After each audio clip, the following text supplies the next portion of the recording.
Hello friends, welcome to defence matrix. तो कुछ ही दिनों पहले टाटा वेब को लेकर एक पॉजिटिव न्यूज़ आई थी, जहां पर इंडियन आर्मी द्वारा ये कहा जा रहा था कि वो इनकी परफॉर्मेंस से काफ़ी ज़्यादा सेटिस्फाइड हैं और इनके अच्छे खासे ऑर्डर जो हैं वो फ्यूचर में दिए जा सकते हैं। तो इसी को लेकर जी बिजनेस द्वारा एक रिपोर्ट पब्लिश करी गई है, जहाँ पर उनके द्वारा बताया जा रहा है कि टाटा द्वारा बनाए जाने वाले ये जो व्हील्ड आर्मर्ड व्हीकल प्लेटफॉर्म्स हैं, इनके ऑर्डर्स इंडियन आर्मी द्वारा दिए जा सकते हैं। नंबर यहाँ पर इनके 100 के ऊपर हो सकते हैं, जिसको लेकर इंडियन आर्मी द्वारा कुछ ही दिनों में रिक्वेस्ट फॉर इंफॉर्मेशन रिलीज करी जाएगी, जिसके बाद अनुमान ये है कि इसको लेकर जो डील साइनिंग है ये 1 साल में हो जाएगी, जिसके बाद व्हीकल्स की डिलीवरी इसके कुछ ही मंथ्स में चालू हो जाएंगी। तो डेफिनेटली ये काफ़ी अच्छी न्यूज़ है, स्पेशली अगर हम अमेरिकन स्ट्राइकर के चैप्टर के बाद इसकी बात करें तो। लेकिन क्या नंबर्स यहाँ पर सफिशिएंट हैं? क्योंकि स्ट्राइकर के केस में करीबन 350 व्हीकल्स की रिक्वायरमेंट्स है और टाटा वेब के जो नंबर्स हैं ये खाली 100 के अप्रॉक्स जा रहे हैं। तो ये चीज़ हमने पहले भी डिस्कस करी थी कि जो स्ट्राइकर्स लिए जा रहे हैं ये इन्फेंट्री कॉम्बैट व्हीकल की कैटेगरी के अंतर्गत लिए जा रहे हैं। वहीं पर हम अगर टाटा वेब की बात करें तो इनको एपीसी यानी कि आर्मर्ड पर्सनल कैरियर की कैटेगरी के अंतर्गत लिया जा रहा है। पर फिर भी यहाँ पर जो इनिशियल नंबर्स बताए जा रहे हैं ये बहुत ज़्यादा नहीं है। तो ये चीज़ हम आपको बता दें कि जो टाटा के द्वारा वेब बनाए जा रहे हैं ये डीआरडीओ द्वारा डेवलप किए गए फर्स्ट जनरेशन के वेब हैं। सेकेंड जनरेशन डीआरडीओ वेब जो है इन्हें महिंद्रा एंड महिंद्रा के साथ बनाया जा रहा है और बेसिकली इन्हें एज एन CBRN व्हीकल यानी कि केमिकल, बायोलॉजिकल, रेडियोलॉजिकल और न्यूक्लियर वेरिएंट के तौर पर डेवलप किया जा रहा है। तो महिंद्रा वेब या फिर जो सेकेंड जनरेशन के वेब व्हीकल्स हैं इनको इंडियन आर्मी द्वारा दिए गए फीडबैक के बाद इम्प्रूव करके बनाया गया है। यहाँ पर आपको डिज़ाइन ज़्यादा कॉम्पैक्ट दिखाई देगा, वेट को यहाँ पर रिड्यूस किया गया है, जिसकी वजह से हायर एल्टीट्यूड जो ऑपरेशंस हैं वो ज़्यादा ऑप्टिमाइज हो पाएंगे। Better power to weight ratio की वजह से यहाँ तक कि इंजन में भी ऑप्टिमाइजेशन किए गए हैं हायर एल्टीट्यूड के हिसाब से, और प्रोटेक्शन भी यहाँ पर ज़्यादा बेहतर किया गया है। बाकी एम्फीबियस कैपेबिलिटी तो पहले से ही यहाँ पर एग्जिस्ट करती थी। तो इंडियन आर्मी की CBRN की रिक्वायरमेंट भी एग्जिस्ट करती है और इन CBRN व्हीकल के अंतर्गत जो सेकेंड जनरेशन के डीआरडीओ वेब है ये इंडियन आर्मी द्वारा प्रोक्योर किए जाएंगे और यहाँ पर 50 के अप्रॉक्स यूनिट्स जो हैं ये इंडियन आर्मी द्वारा लिए जा सकते हैं।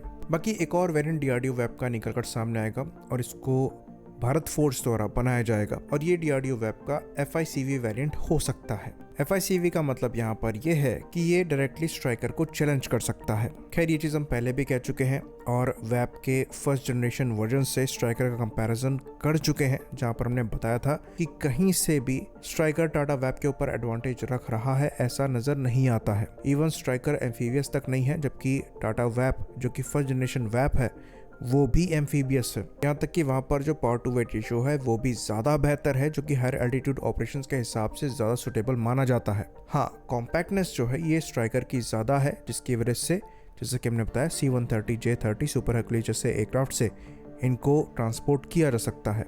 बाकी ICV के रोल में यानी कि इन्फेंट्री कॉम्बैट व्हीकल के रोल में जो स्ट्राइकर है ये थोड़ा ज़्यादा मैच्योर प्लेटफॉर्म माना जाता है, क्योंकि वहाँ पर डिफरेंट वैरायटीज़ के वेपन्स को लगाकर टेस्ट भी किया गया है। ऑल्दो टाटा वेब के साथ भी ये चीज़ करके देखी गई है।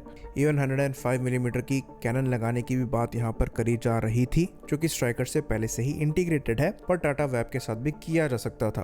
तो अब ये देखना इंटरेस्टिंग होगा कि जो वेब भारत फोर्स द्वारा बनाया जा रहा है ये क्या सेकेंड जनरेशन वेब डिज़ाइन पर बेस्ड है और किस तरीके की फायर पावर को ये लेकर आता है। तो डीआरडीओ वेब एक मॉड्यूलर डिज़ाइन है, इसमें वेपन्स को तो इंटीग्रेट किया ही जा सकता है, साथ ही साथ प्रोटेक्शन लेवल भी अपने हिसाब से अपग्रेड किया जा सकता है। ये स्नैक लेवल 4 तक जा सकता है। तो अच्छा खासा रूम यहाँ पर एग्जिस्ट करता है एक प्रॉपर ICV यानी कि infantry combat vehicle platform develop करने का, जिसकी जिम्मेदारी ऐसा लगता है कि भारत फोर्स के हाथ में होगी। तो अभी जैसे चीज़ें दिखाई दे रही हैं इनको देखकर ऐसा लगता है कि जो आर्मर्ड पर्सनल कैरियर वेरिएंट है ये टाटा द्वारा बनाए जा रहे हैं, वहीं पर जो CBRN वेरिएंट है ये महिंद्रा द्वारा बनाया जा रहा है और जो ICV वेरिएंट है ये भारत फोर्स द्वारा बनाया जा रहा है।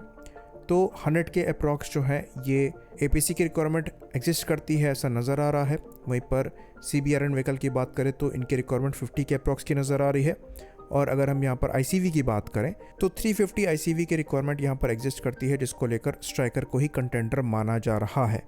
ये चीज़ हम आपको बता दें कि स्ट्राइकर के इंडिया में ट्रायल्स होने बाकी हैं। ऑल्दो इंडियन आर्मी द्वारा स्ट्राइकर का लिया जाना ऑलमोस्ट तय माना जा रहा है, पर हो सकता है कि जो टोटल रिक्वायरमेंट यहाँ पर एग्जिस्ट करती है उसमें कुछ रूम इंडिया के वेब के लिए भी छोड़ा जाए जो कि भारत फोर्स द्वारा डेवलप किए जा रहे हैं, पर ये देखने वाली बात होगी। आई होप यहाँ पर इन्फॉर्मेशन क्लियर रही हो। इसी बात पर इस वीडियो को हम ख़त्म करेंगे। लाइक करिए, सब्सक्राइब करिए। जय हिंद।